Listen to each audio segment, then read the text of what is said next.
Namaste and welcome to Soulful Sundays, everybody. And our topic for today is one of the most interesting topics, and that is sleeplessness, insomnia, inability to sleep, loss of sleep, sleep problems. This is something that each and every human being has gone through at some point of time in their life or other. And hence, each one is excited to know how can I improve my sleep and how can I improve my quality of sleep. All of us have experienced this problem in some stage or other. I would like to welcome all of y'all to Soulful Sundays, and it gives me great pleasure to let you all know that today we complete 5 months of Soulful Sundays with Dr. Mitali, FP Live, 4:30 p.m. And it is my heartfelt deepest thanks to all of y'all for coming here each time on time and making this happen. I am because you all are. For all the newcomers who have joined in today, let me tell you in brief, who am I? My name is Dr. Mitali Upadhye, and I am founder director of Dr. Mitali's Holistic Clinic. And I am an holistic health consultant and an emotional wellness therapist practicing for last 25 years in Pune, Kothur, India. Well, I am currently on a mission to ensure that I bring wellness to the community at large. My mission is to help people to heal from within by addressing their mental, emotional, as well as physical problem, so that they can live a happy and healthy life. And all of you are part of my mission. I consider each one of you as my fellow ambassador in reaching out to more and more people and helping them to choose health, vitality. I believe in empowering minds as well as healing emotions so as to enrich lives. I have a son who always helps us, as you know, with all our FB and YouTube videos. I'm married to my husband Deepak, who's a tax consultant and shares my passion for health and wellness. Blessed by 2 parents who always join us for these sessions, and all that I am today is because of these 2 wonderful human beings and their upbringing and whatever they have taught me in their life. Soulful Sundays started with an intention of a service to the community in bringing my mission to more and more people, of reaching out to people and helping them to make healthy choices about life. It was actually thanks to COVID that Soulful Sundays happened every Sunday. And thanks to all of y'all, it is still happening 5 months down the line. In fact, it was just yesterday that one of my BNI friends complimented. He said, Mitali, really hats off to you for the consistency that you have, that every Sunday for last 5 months you have been doing this. And I told him it's not my credit. It's the credit of all my audience who comes and joins me every time and makes it a point to stay with me and make that session interactive with their comments, with their messages, with their requests. Every time a session gets over during the week, I get lots of requests from lots of people about what topics they would like me and want me to talk about. And therefore, this is possible because of each and every one of you who feels that this is making some difference to your life and who keeps sharing our talks with more and more people. So, once again, my heartfelt and deepest thanks to each one of you for being here each time, every time. And now coming to our today's topic, that is sleeplessness and insomnia. Do you think this problem is age related or anybody can have this problem? What is your understanding about it? Give me a quick reply in the comment box. If you think it is age related, just type AGE age. And if you feel it is not age related, just put in not AGE age. I'm waiting for your answers. What do you think this problem could be? I will give you my take on it. And this is my personal experience. When my son was born, he was, I think, born with insomnia or sleeplessness. currently the whole generation of younger kids that I see are kids who don't sleep at all. Gone are those days when our grandparents used to tell us की एक छान मस्त अंघोळ घालायची, त्यांना मस्तपैकी दुपट्यामध्ये गुरफटून टाकायचं, and then they will sleep for nice good 3 to 4 hours. I never had this luxury.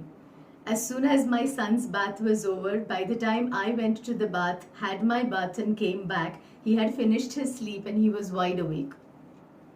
Not just that, in the entire first year of his life, no matter whenever I and Deepak got up in the night, this boy was always awake. He was busy keeping himself busy playing in the crib, or he would be peeping up out at both of us. So I always wondered, what does this little boy do? He's awake all the time. In the night also he's awake, during the day also he's awake. Even after bath he hardly manages to catch 10 minutes of sleep. And I felt that this is something completely out of the way, because I was told by so many of the seniors and elders that children sleep. Children just love to sleep, and it's just so beautiful to see a baby sleeping. And then when I started practicing and I got into clinic, I realized that more and more parents have this complaint that our children don't sleep at all. There's hardly any time that they sleep. They're playing the whole day, and in the night also, they are not ready to sleep till 10 or 12 or 1 or 2 o'clock. Just other day, one of my patients was so tired and exhausted, and I said, you need to have a better sleep cycle. You need to start sleeping early and waking up early. She said, क्या करूँ madam, मेरी लड़की 2-2 बजे तक सोती ही नहीं है, मैं कैसे सो सकती हूँ? So all those dark circles was that her daughter was not sleeping.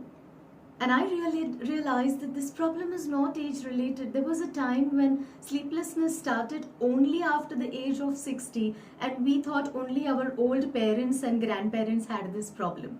And we kept telling them कि ये तो old age है, ये old age में होता ही है, it's all right. The nerves become demyelinated, the nerves become more sensitive, and that is why you lose your sleep. But that's not the case. Surprisingly, if you see even a small newborn child and even the younger kids have this problem of having a much more shorter sleep. And it definitely has a huge impact on the growth of their brain. It has a huge impact on their personality.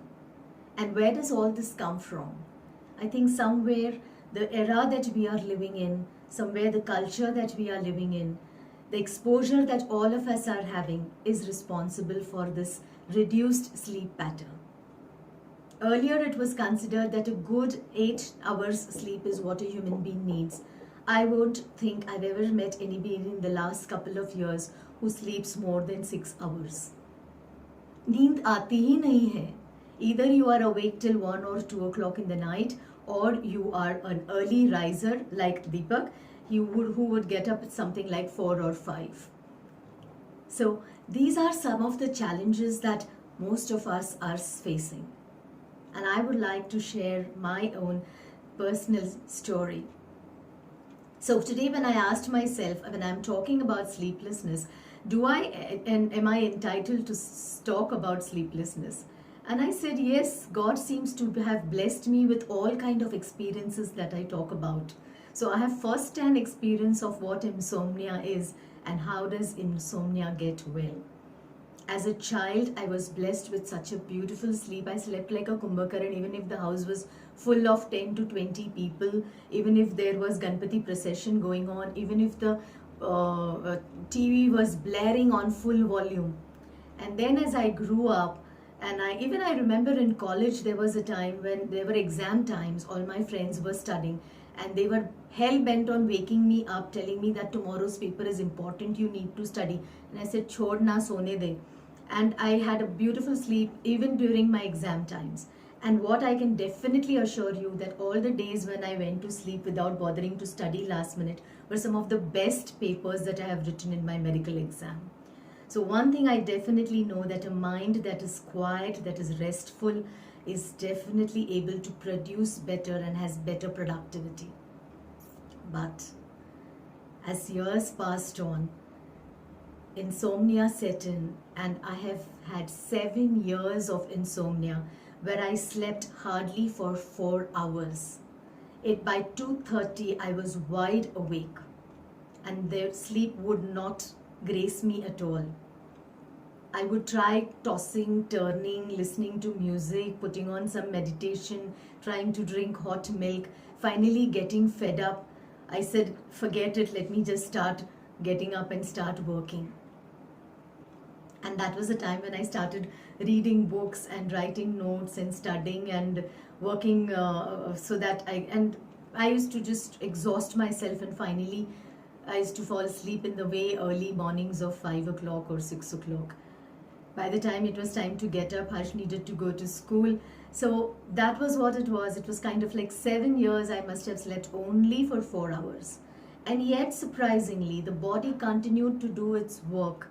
I continued to work with excellent efficiency. So it just did not affect my work schedule. I continued to exercise. I continued to do all the fitness activities that I was doing, as well as be on my toes. And therefore, I don't think that I really took my sleeplessness very seriously, because it did not affect my productivity. Of course, spending those nights all alone like a booth, going from one room to another, was definitely disturbing, because everybody else slept in the house and I was the only one not knowing what to do with myself. And those from there started my journey of trying to work with insomnia.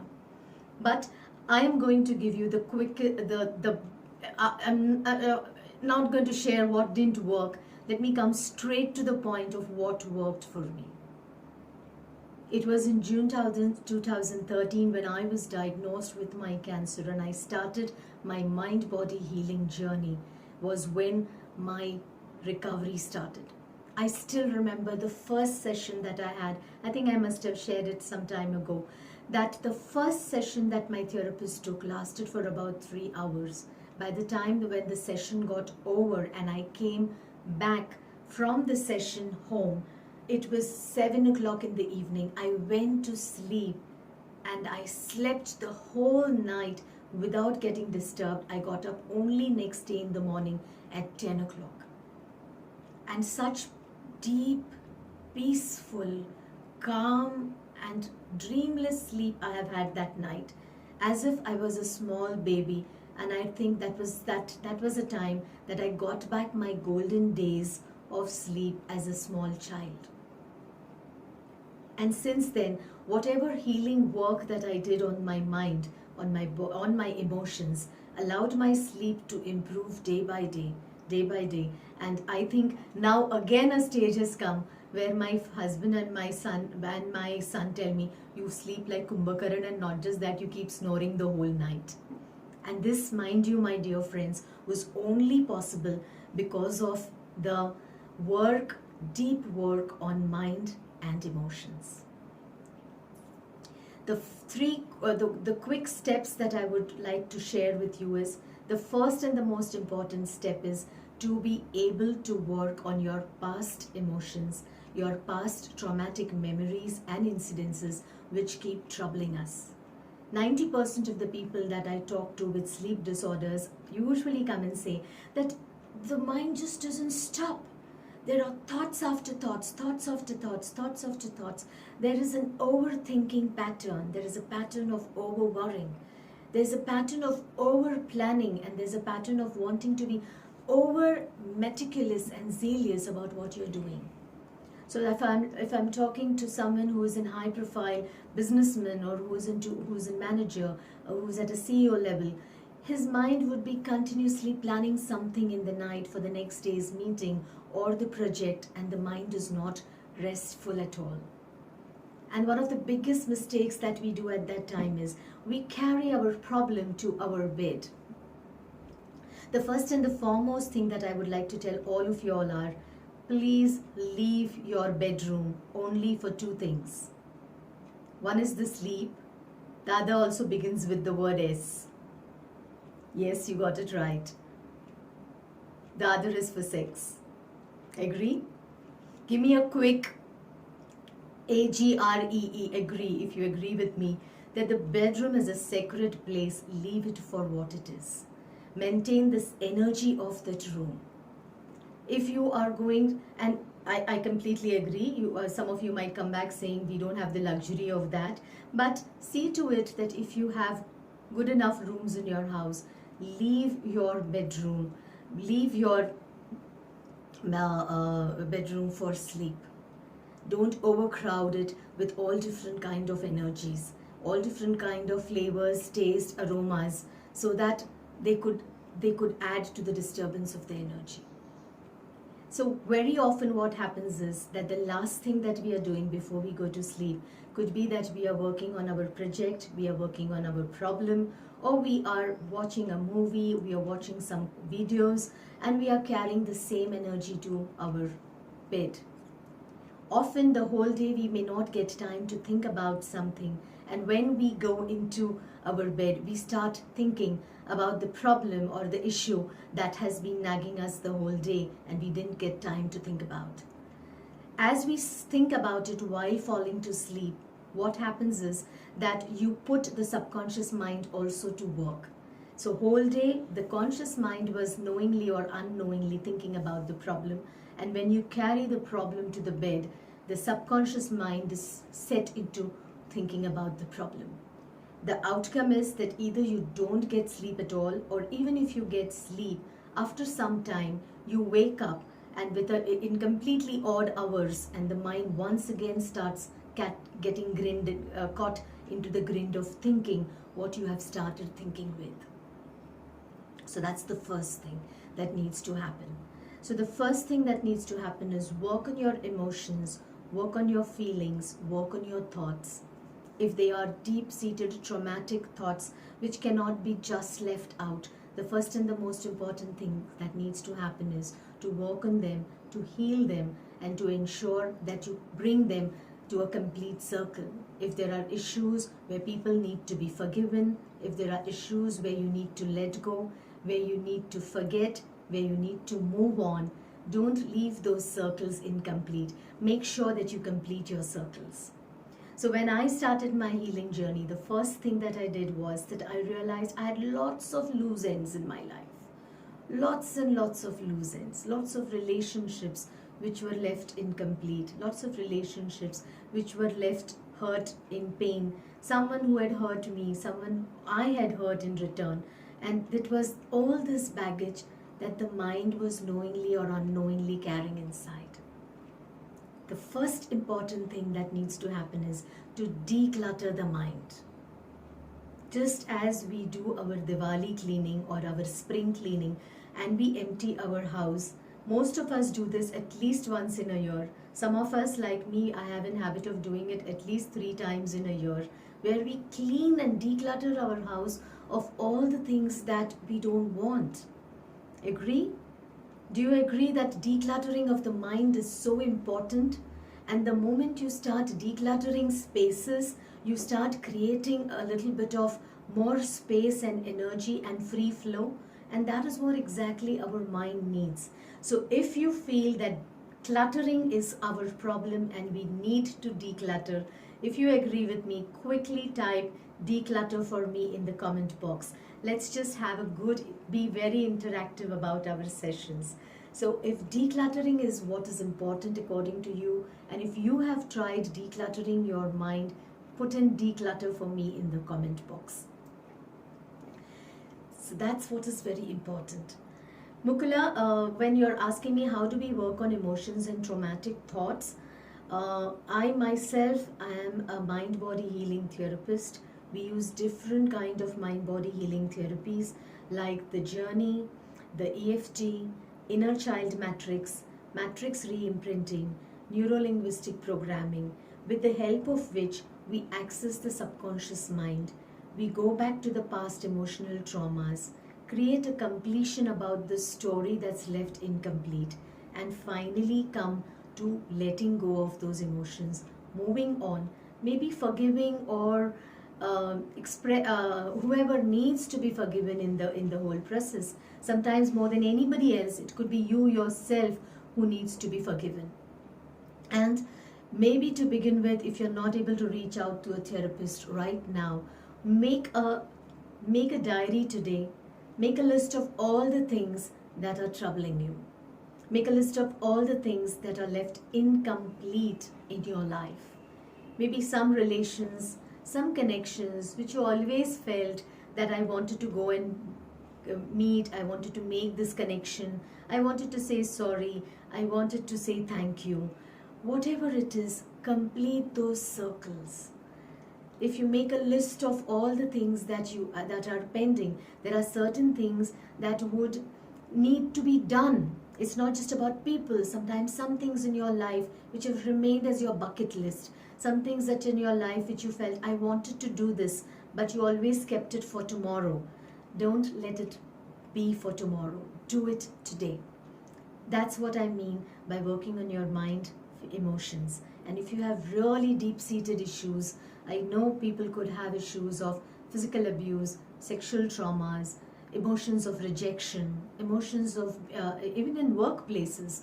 I have been working with professionals who have gone through worst kind of work cultures and worst kind of abuse at the workplace, where their appraisals have been suppressed. They have been a prey to the office politics, which is so much a part of every industry, and that has left them feeling so bitter, so resentful, and at the same time feeling so helpless, because it's not easy to just quit a job because you don't get along with your boss.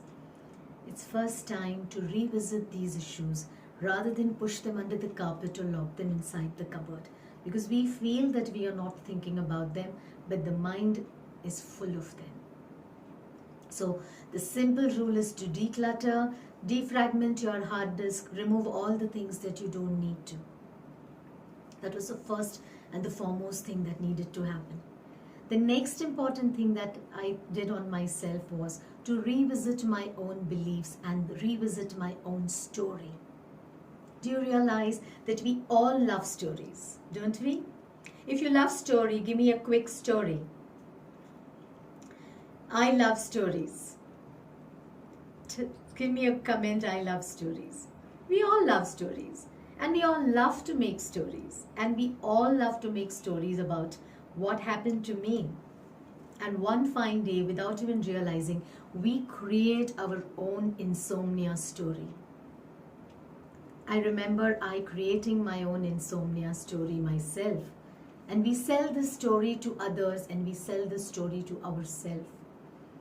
I didn't know when I got into this habit. I used to just get up in the night and I used to immediately look up at the clock, and I used to realize it's 2:30. One day it happened, second day it happened, third day it happened. Again I looked up, it was 2:30. It was 2:30. And I started creating this belief got into my mind, so firm and so strict. It just got ingrained that I can't sleep beyond 2:30. I wake up at 2:30. It's not possible for me to fall back to sleep after 2:30. After 2:30, I'm fresh, wide and awake. And then this way started my own story of I can't sleep, I am awake, my mind is restless, I don't know what to do. And then it was that in spite of all this, I'm still active, I'm still doing everything, I'm still on my toes, I'm able to still maintain my productivity. And I realized that over the time, this was a story that I was creating for myself, and I was selling this story not just to myself but to all the people around me. And that was not just a story, it started being my own belief system about myself and about my sleep patterns. And then was that my mind is never restful, my mind is always restless, my mind is always thinking. And it's the waking hours in the morning when I wake up that I have my great insights. So these were stuff which I was making and telling myself. And my self, so it's so very important to understand what are the beliefs that we create for ourselves. So as the healing work started, the first thing that I realized was I need to say stop to myself. I need to stop telling myself that I can't sleep. I wake up at 2:30. I can't fall to sleep after 2:30. My mind is all the time active. I'm all the time chattering. When we are sharing this with someone, the other person is listening this just once. But every time you talk this to somebody again and again and again and again and again,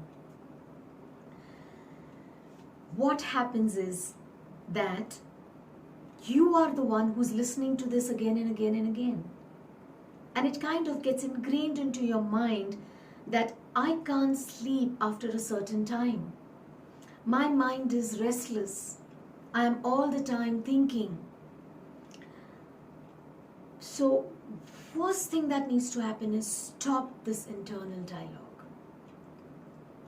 Stop giving a lot of importance to this I can't sleep, I am sleepless, I have an insomnia problem story that we are trying to tell ourselves.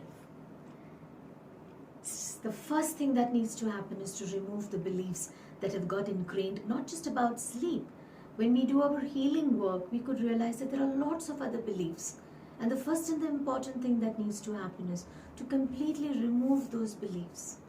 Remove the negative self-talk that has been happening for a long time, knowingly or unknowingly. We are not even aware that we are doing this self-talk. That's the second important step. And then the third and the most important step is to start. So what I call is, that the first step is that the vessel is full. The first step that needs to happen is to recognize that my vessel is full. To recognize that my disc is full. There's no more space left. I've used up all the possible GBs. The second step is to start emptying out completely. To clean the vessel. To just empty out. To declutter, to defragment, to delete, Control, Alt, delete all the things that are possible for us. Sometimes even information. If you see nowadays, all of us have got into this habit of information overcrowding. Just as our hard disk, नहीं ये important है बाद में पढ़ लेते. नहीं ये important है, I need this later. No, this is what I need. Believe me, 2 years ago I had such a big stack of journals, magazines, paper cuttings, important articles which I had collected in the last 10-12 years, which I had not even touched. Not even touched at all. How many of you have done this? If you have done this, give me same or give me too. The first thing I did was pick it up and throw it. The last time my hard disk crashed, I realized I had so much data on it which I had never even bothered to access again. नहीं बाद में देखते हैं. This is important. This is important. If you've not revisited it beyond 6 months, believe me, you're never going to do that. And yet, do you realize the amount of things that we allow to remain into our mind? All the things that we allow to stay in our mind. It's time to drop those. It's time to remove those. It's time to say to yourself, I choose to let go. I choose to step out of this story. I don't want to play this story anymore. So whether it is the past or whether it is currently what is going on in the current situation. Maybe there's a situation happening in your office and there are lots of things happening and you invariably get pulled into the situation. Stop, pause, ask yourself, do I really need to be into this situation? Just because all the teammates are there, just because all of them are into this, aggressively giving their opinions, sending mails to and fro, making a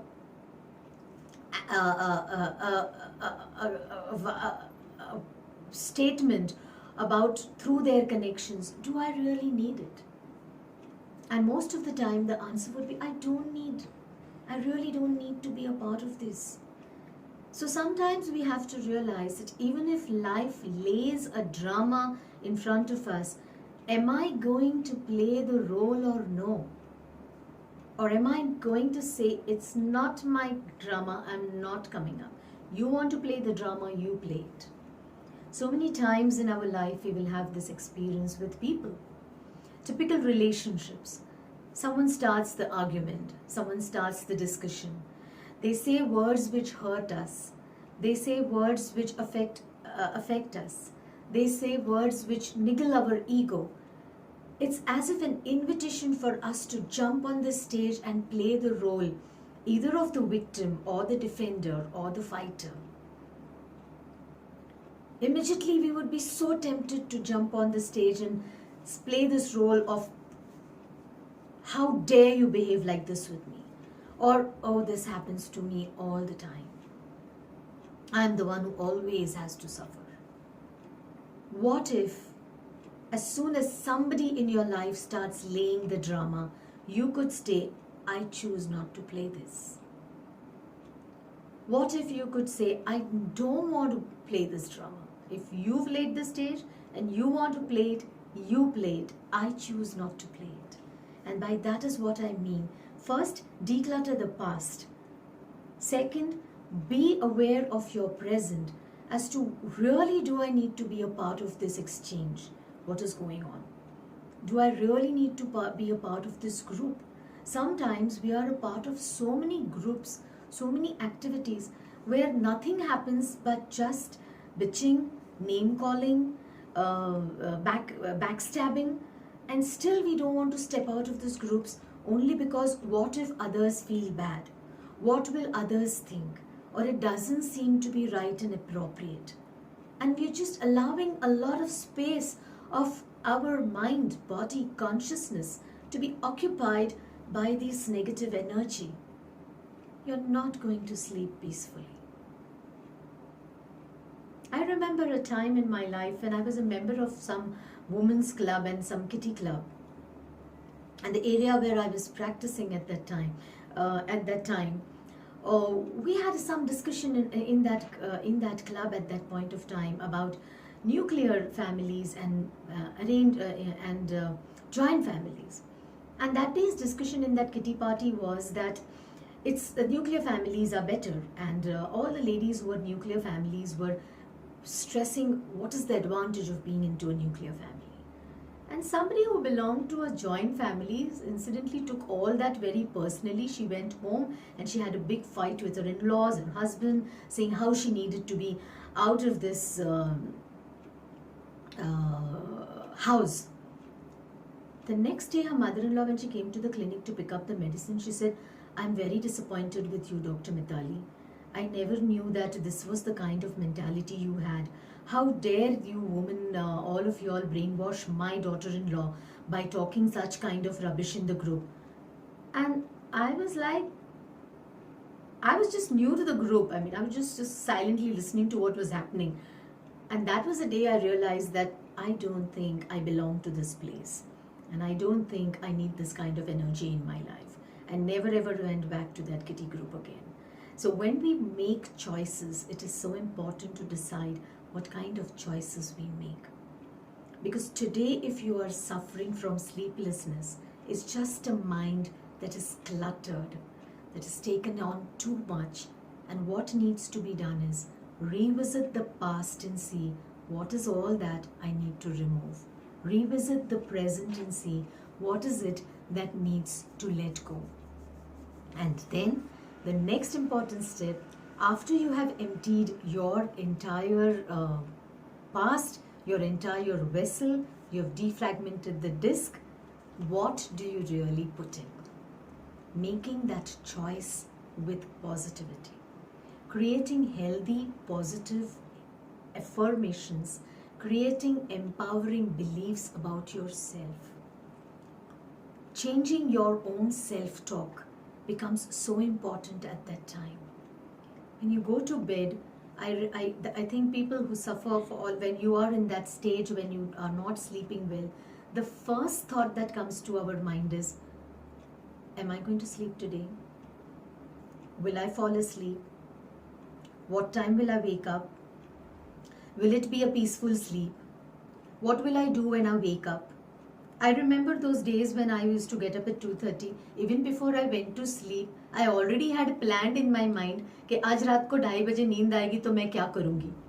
What are all the things that I am going to do? Maybe I already had a book kept besides me. I already had some notes that I needed to study or remove. So I've already told my subconscious mind that you're supposed to get up at 2:30, because we are supposed to get up at 2:30 and we are supposed to do all this kind of work. So our self-talk is important. What we talk to ourselves. First realize what we are talking, and then stop that negative self-talk and start having a positive self-talk with yourself. When you go to sleep, give your body, your mind, your consciousness positive self-commands. Agree? If you agree that self-talk is important, I would really love you to type self-talk into the comment box for me. And if you're doing self-talk, let me know what is your self-talk with yourself. What is your self-talk when you go to sleep? When you go to sleep, especially when you're suffering or when you're having insomnia or sleepless problems, it's important to tell yourself that I am going to have a restful sleep. My mind is going to be at sleep, at peace. I am at peace. I am restful. I am happy. I choose to drop all thoughts and I choose to be in absolute quiet, absolute silence. These are the self-talks where you repeatedly tell yourself, your consciousness, of what is expected in this moment. The moment we tell ourselves that yes, this is what I want, you tell your body this is what you're supposed to do, the body and the immunity immediately picks up. So from now, make sure what is the talk. Catch yourself talking to you negatively. Catch yourself thinking about your problem. Catch yourself planning for the future. You've got the whole day to plan your future life. You've got the whole day to sit and blame anybody else, anybody if you want to blame to. Don't carry it to your bed, and definitely don't give it to your subconscious mind. That's the first and the most important thing. And when you're sleeping, have a positive self-talk to yourself. And then once you've done this, which is one of the most important things that need to be done, that the next important thing is, then the rest of the things that we do, we might listen to soft music, we might listen to meditation, we might listen to affirmations or other rituals which are commonly told, where you follow a pattern. With small children, I always tell parents, have a pattern. Let the brain know that it's time to sleep. Very often, we also, and children also, the TV is going on, all the rooms are lit up, somebody is talking, there are discussions happening in the house, and you're expecting the child should sleep. If the whole house is awake, the child is not going to sleep. You would have to decide that if the child needs to learn good, healthy sleeping patterns, the house also needs to sleep in time. Children do not listen to us. Children follow us, and they can only understand by example. They will only realize when we set examples for them. So when you start going off to bed early, they will start realizing it. Even for yourself or for children, a ritual of maybe having a warm bath before you go to sleep, having a head massage before you go to sleep, putting coconut oil on your feet before you go to sleep, or maybe drinking warm milk before you go to sleep. These could be small relaxing techniques which help to fall asleep.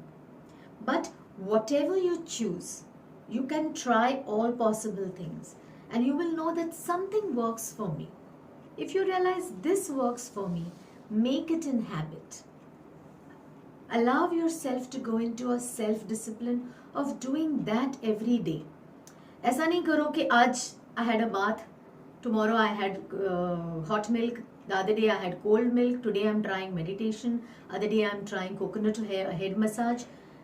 If after you've tried a couple of things, if you felt that, okay, this seems to at least give me 5% relief, stick to it. Choose something which will be a relaxing method, but this is after all the previous things are done.